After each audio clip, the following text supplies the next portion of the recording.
Hi everyone. This is a simple little message, but a reminder for most of you. I'm going to be speaking of a dream that I had. I'm going to speak of it very briefly, guys. I'm not going to talk about all of it. And I do want to share something in regards to dreams.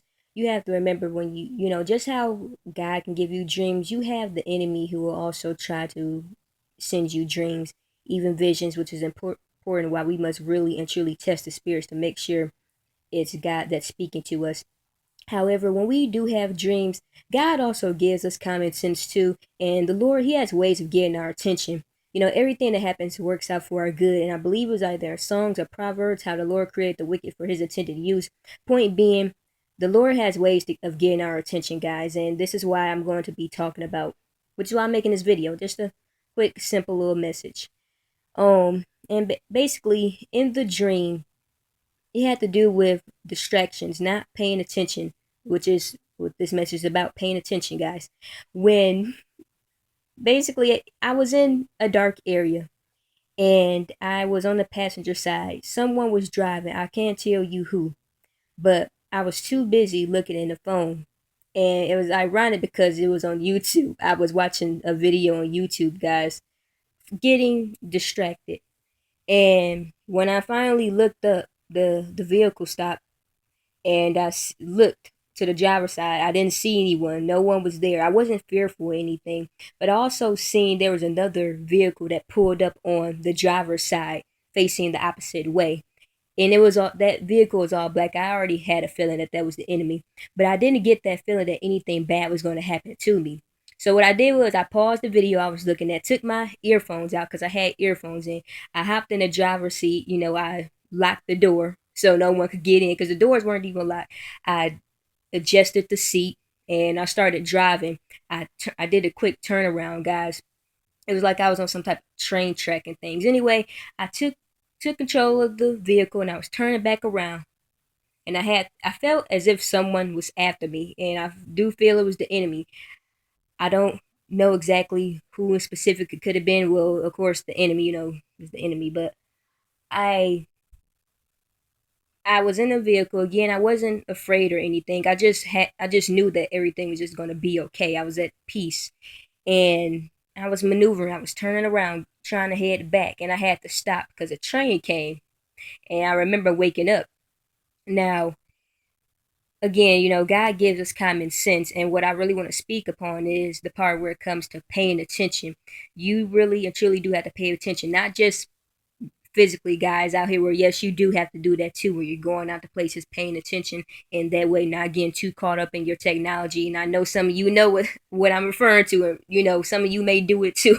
You go out, you go to the store, you may be in the car, you may be on the phone, you may be within your phone, you may have your earphones in, you may not be paying attention to your surroundings. You could be at a parking lot, guys. Really and truly just be conscious of that and really pay attention to your surroundings because you never know what the enemy may try to plan. Not wishing anything bad upon a person, but out of wisdom, you just want to be careful and be mindful and be alert, guys, and not just within this physical realm, but also be alert spiritually. Just how you have to remember the enemy, he watches us, he studies us, he observes us, he knows our desires, he knows what we like, what we dislike, guys. He knows how to get us because he takes this time to study us, and this is why if we're not careful, we fall into a lot of his traps, a lot of his schemes, and we have to really and truly be on guard. Just as he studies us, we have to also know ourselves. We don't want the enemy to know us better than we know ourselves. This is why we do have to be conscious of and pay very conscious of the things that go on around us, guys. Evaluating ourselves to make sure we are in the faith, evaluate the people that are around us, observing how the enemy may try to use certain situations or people to attack you, guys. These are biblical examples. For an example, you had Jesus and you had Peter.